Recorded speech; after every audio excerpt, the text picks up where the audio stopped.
what the Panama Canal represents to Panamanians. The Panama Canal is a Panamanian national icon. For so many years, the Panama Canal was in Panama, but it was not handled by Panamanians. Before that, in 85 years, the United States of America transferred to the country over $1.8 billion. And under Panamanian administration, we had transferred over $28 billion. It was the element for how many people in Panama were fighting to get that icon or element to Panama. And we have a lot of generations. Some of them gave their life to have the Panama Canal, looking for a better future. So the Panama Canal has been represent that better future for the country. It's injecting into the economy of the country. It's the main generator why many different services in the country were developed and been developing. Welcome to Spotlight to Panama. In our last episode, we explored the Panama Canal's construction and its transition to Panamanian hands. But what came next? Today, I have the pleasure to be with Dazzell Marshall, a historian for the Miraflores Visitor Center at the Panama Canal. Hello, Dazzell. Welcome, Spotlight Panama. I am very happy to be here today at the Panama Canal. And we're so happy to have you here, Ana Patricia.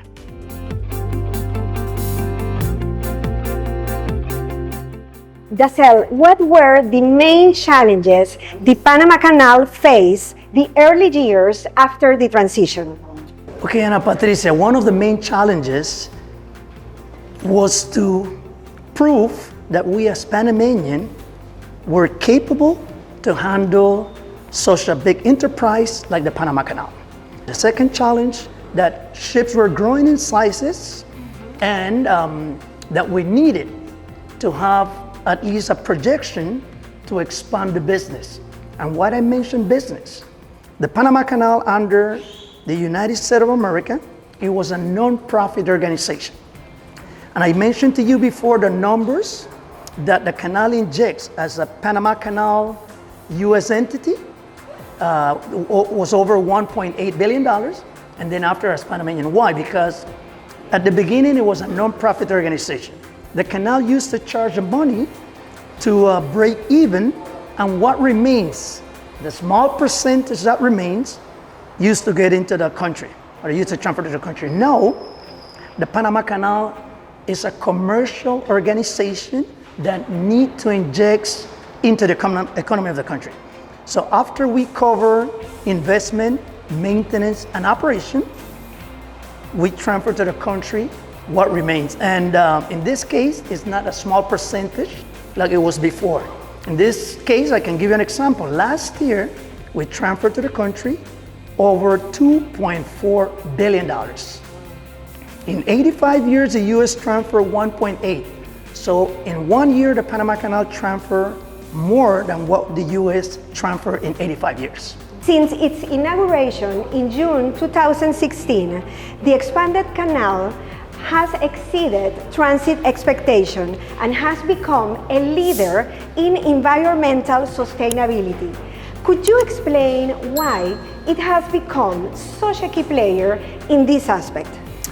Thank you, Ana Patricia. First of all, the Panama Canal expansion, it was a project that we needed to do or to build to remain in the business.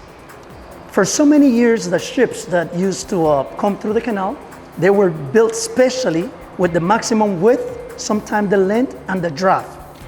And if you wanted to transit the Panama Canal, you had to build your ships with the maximum width for the original locks. So the companies in the world, they started to build bigger ships that they couldn't come through the original locks.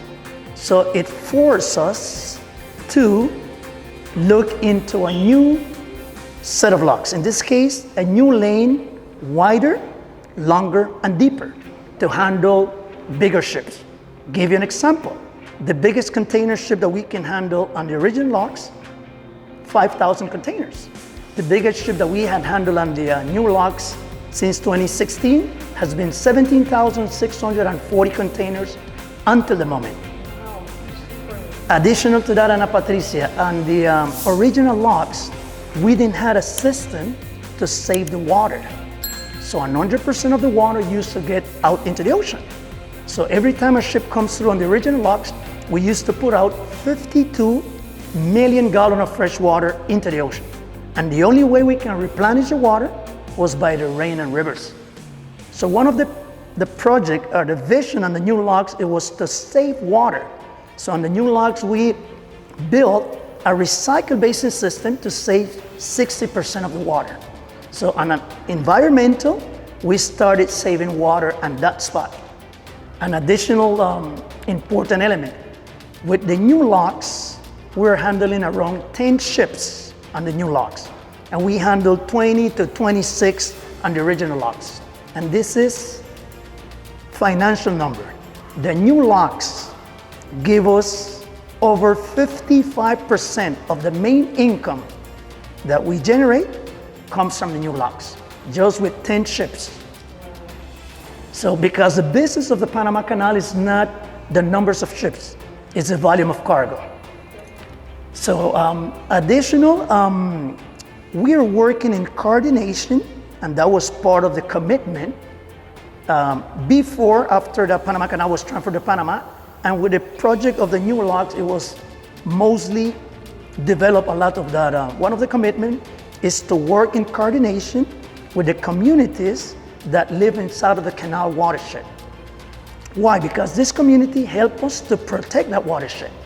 And that watershed is where we have the main generation of water that we use mainly to supply around 55% of the population of the country drinks the water from the lakes of the canal.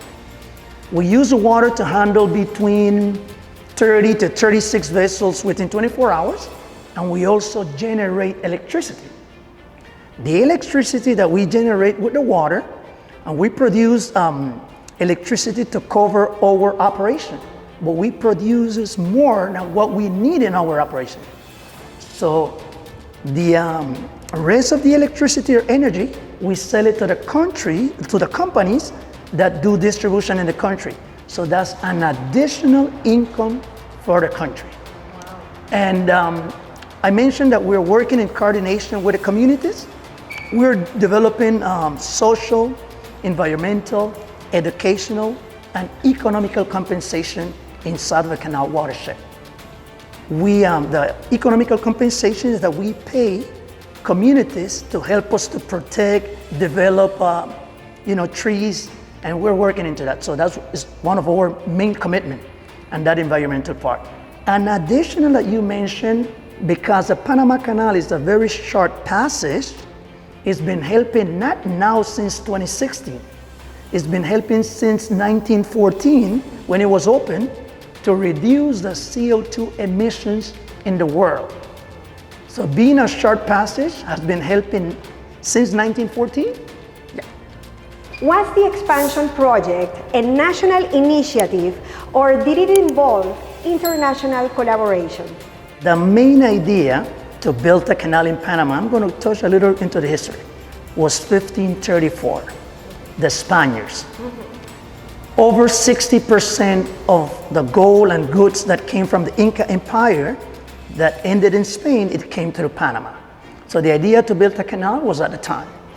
Then in 1880, the French started an excavation to build a sea level canal. The idea was to have a canal without locks.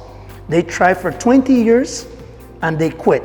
Tropical diseases like malaria and yellow fever killed over 20,000 workers. The US came in 1904 and they worked for 10 years and they built the Panama Canal. But they changed the concept from a sea level canal that the French had to a locks canal. And they saved over 25 to 30 years of excavation, and they saved over 100,000 people lives. Because if you continue excavating, a lot of people will be dying because accident, tropical diseases, everything. So the main vision of the Panama Canal when it was built, it was non-commercial. It was mainly geopolitical. And the Panama Canal, the US became that #1 big country in the world because they had the Panama Canal. They could move their military ships within a day when their enemy has to go around South America, taking over probably 2 months. The idea of building new locks in 1939. The US, because they started to build bigger military ships and they couldn't come through the Panama Canal. So they started an excavation, part on the Pacific and part on the Atlantic side, to build a wider, longer, and deeper locks. But World War II came.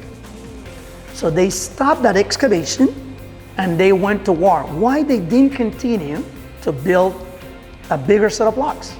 Because they decided to put military ships in both oceans and they didn't have to come through the Panama Canal.